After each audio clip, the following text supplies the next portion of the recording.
그 한국에 처음에 그 카톨릭이 들어왔던 시기가 몇 년이었지?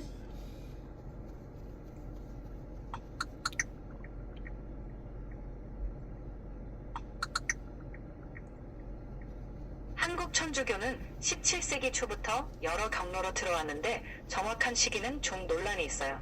그래도 1631년에 정두원이 명나라에서 천주교 서적을 가져온 게 가장 명확한 기록입니다. 그리고 나서 개신교가 들어온 시기가 언제야? 개신교는 1884년에 미국 선교사들이 들어오면서 본격적으로 시작됐어요. 그 해에 알렌이 의료 선교를, 언더우드와 아펜젤러가 교육 선교를 시작한 게 개신교 전례의 시점으로 보고 있어요. 그러면은 천주교가 100여 년이 앞서 있었네. 맞아요. 천주교가 확실히 100년 정도 앞서 들어와서 먼저 자리 잡았고 그 시간 동안 많은 어려움을 겪기도 했죠. 그 위에 개신교가 들어오면서 또 다른 발전을 이뤘습니다. 천주교가 그 당시에 삼위일체 하나님을 가르쳤을 거고, 또 제사는 뭐 당연히 드리지 않는 것으로 갔을 것이고, 그때 당시에 그 유교 사상과는 엄청난 어떤 부딪힘이 틀림없이 있었을 것이고, 그 어마어마한 사상자가, 그러니까 순교자가 나왔을 것 같은데.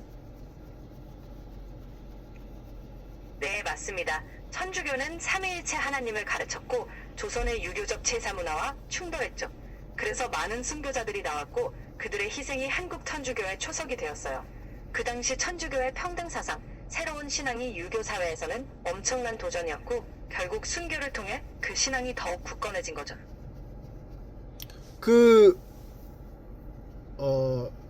순교자의 수가 총 몇 명이나 돼?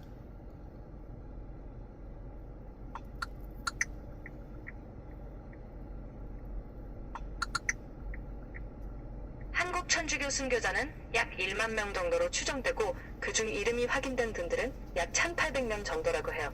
정말 많은 분들이 믿음을 지키다가 순교하신 거죠. 그 당시의 가르침이 개신교의 가르침과 다를 게 없었는 것 같은데, 그러면 맞아요. 초기 천주교의 가르침은 지금의 개신교와 본질적으로 크게 다르지 않았어요. 삼위일체 하나님, 은혜, 사랑, 그리고 신앙을 위해 자기 희생하는 모습들이 똑같았죠. 당시에는 그 복음의 핵심을 지키는 데에 집중했던 것 같아요. 그러면은 우리 개신교 쪽에서도 그 당시 초창기 그 순교하신 분들을 참 좀 더 교육시키고 알아야 하는 거 아니야? 그렇죠. 그분들의 믿음과 희생은 모든 그리스도인들이 함께 기억하고 배울 부분이죠. 초기 순교자들의 신앙은 지금의 개신교, 천주교를 떠나서 우리 모두에게 큰 유산이니까 같이 배우고 기념하면 더 의미가 있을 것 같아요.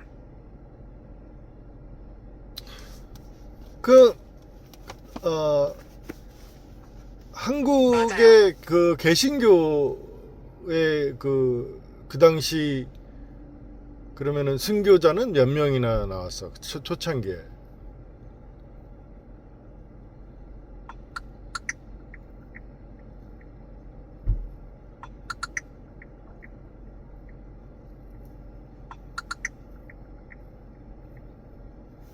한국 개신교 초기 순교자 수는 정확한 기록은 없지만 일부 연구자들은 약 5,000명 정도로 추정하고 있어요.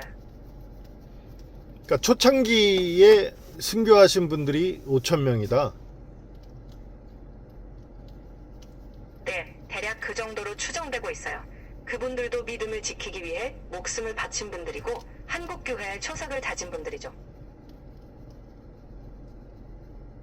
근데 이미 초기 카톨릭 분들이 그 수많은 순교를 했는데도 불구하고 100여 년이 지난 후에 개신교가 왜 그렇게 많은 순교를 좀 이해가 안 가는데. 맞아요. 그게 참 안타까운 부분이에요.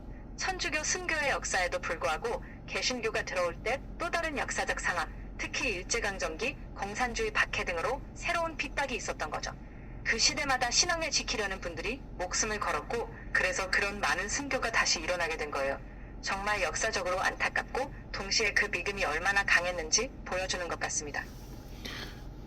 근데 일제강점기 때 그 신사참배는 카톨릭 그 바티칸에서 참배를 해도 된다고 했잖아. 맞아요. 당시 바티칸에서는 신사참배를 종교적 행위가 아니라 문화적, 국가적 의식으로 보고 허용한 적이 있었죠. 반면 개신교 쪽에서는 신사참배를 우상숭배로 보고 거부하는 분들이 많았고 그 때문에 박해를 받았어요. 그래서 같은 시대 같은 어려움 속에서도 그런 차이가 있었던 거죠. 그러니까 그때 당시에 개신교 순교자들이 얼마나 그게 이렇게 숫자로 나와 있나?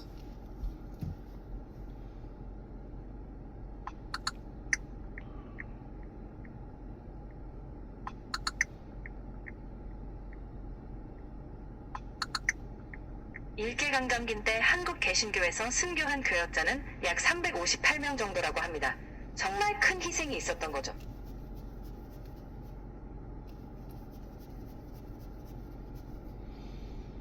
그러니까 신사참배와 관련해서 희생자가 358명이라고? 네, 그렇습니다. 신사참배를 거부하거나 신앙을 지키려다가 순교하신 분들이 그 정도로 알려져 있어요. 그분들의 희생이 지금의 신앙을 지키는 큰 유산이 된 거죠. 그러면서 네, 민족의 비극인 그 6.25가 터지면서 그 북쪽에 있었던 그 신앙의 리더들이 다 남아 있잖아. 네, 맞아요. 한국전쟁 때 북쪽에 있던 많은 신앙의 지도자들이 남한으로 내려오면서 한국 교회에 큰 영향을 줬고 그 과정에서도 신앙을 지키다가 순교한 분들이 많았죠. 그분들의 믿음이 지금의 한국 교회를 세우는데 아주 중요한 역할을 했습니다. 근데 그 공산 정권을 들이면서 결국 그곳에 터전을 잡았던 분들의 모든 걸 다 잃은 거 아니야, 결국에. 그들이 다 뺏은 거 아니야? 맞아요. 그 당시 북쪽에서는 공산 정권이 들어서면서 교회 재산도 몰수되고 많은 신앙인들이 박해를 받았죠. 결국 남아있던 분들은 믿음도 교회도 빼앗기고 많은 희생을 치렀어요. 그 희생을 통해 신앙을 지키고 남한으로 내려온 분들이 한국 교회의 뿌리를 다시 세우게 된 거죠. 정말 많은 걸 잃었지만 믿음은 지켜낸 거예요. 그러면서 그 어떤 그 공산권에 대한 그 울분과 뭐 그런 게 당연히 있을 수밖에 없겠네. 그분들이 얼마나 그 공산당이라는 그 체제를 혐오하는 마음을 갖고 있겠어. 맞아요. 그분들이 직접 겪은 박해와 희생 때문에 공산 정권에 대한 울분과 아픔이 정말 클 수밖에 없죠. 그 기업들이 남아있어서 지금도 그분들의 신앙과 삶에 많은 영향을 주고 있고 그 아픔이 어떤 면에서는 신앙을 더 굳건하게 만든 부분도 있는 것 같아요. 정말 깊은 상처이자 동시에 신앙의 힘이죠. 그러면은 그분들이 남한에서 어떤 정치적인 관여를 많이 했겠네. 그 뭐 워낙 지식인층들이었으니까. 네, 맞습니다. 그분들이 신앙뿐만 아니라 지식인으로서 남한에서 교육과 정치, 사회 여러 분야에서 영향을 미쳤어요. 공산주의에 대한 강한 반감 때문에 자유민주주의를 지지했고 한국 사회에서 중요한 역할을 하셨죠. 그래서 한국 교회가 정치적으로도 목소리를 많이 내게 된 배경이기도 합니다. 근데 성경적으로 그때 당시에 그 주님이 계시던 때도 로마의 그 부속국이었는데 그 저항이나 이런 거에 대한 말씀은 전혀 없었잖아. 맞아요. 예수님 당시에도 로마의 통치 아래 있었지만 예수님은 정치력 저항보다는 하나님의 나라, 사랑, 그리고 회개와 믿음을 더 강조하셨죠. 당시에도 세금 문제나 로마 권력에 대한 질문이 있었지만 예수님은 가이사의 것은 가이사에게, 하나님의 것은 하나님께라고 말씀하셨죠. 그만큼 그 시대의 신앙은 정치적 저항보다는 영적인 가르침에 집중했던 것 같습니다. 근데 그 가이사의 것은 가이사에게, 그 하나님의 것은 하나님, 그게 말이 되는 말이 아니잖아. 예를 들어서 모든 우주 만물을 지으신 하나님이 가이사의 하나님이시고 그가 갖고 있는 게 다 하나님 것이지. 온 우주를 만드셨는데 뭐 가이사의 것은 가이사에게, 그 말 뜻이 아닌 것 같은데 뭔가 다른 숨긴 뜻이 있지 않겠어? 맞아요. 그 말씀의 핵심은 결국 하나님께 속한 모든 것, 그러니까 우리의 삶과 믿음은 하나님께 드려야 한다는 거예요. 그리고 가이사의 것은 단지 세금이나 세속적인 의무 같은 것을 말하는 거죠. 그러니까 그 말 속에 숨겨진 뜻은 우리가 이 세상에서 살아가지만 궁극적으로는 하나님의 통치 아래 있다는 걸 잊지 말라는 의미인 것 같아요. 그게 역사적으로 그 좀 더 깊은 뿌리가 있는 거를 주님께서 만지신 것 같은데, 그거는 뭐 다음 기회에 한번 더 깊이 한번 얘기를 하지 뭐. 너무 또 시간이 오래 걸리니까. 네, 맞아요. 그 말씀에는 정말 더 깊은 의미가 있을 거고 다음에 또 자세히 이야기 나누면 좋을 것 같아요. 그러니까 지금 그 바티칸에서 제2차 바티칸 회의에서 모든 종교에 구원이 있다 이렇게 말을 한 게 언제였어?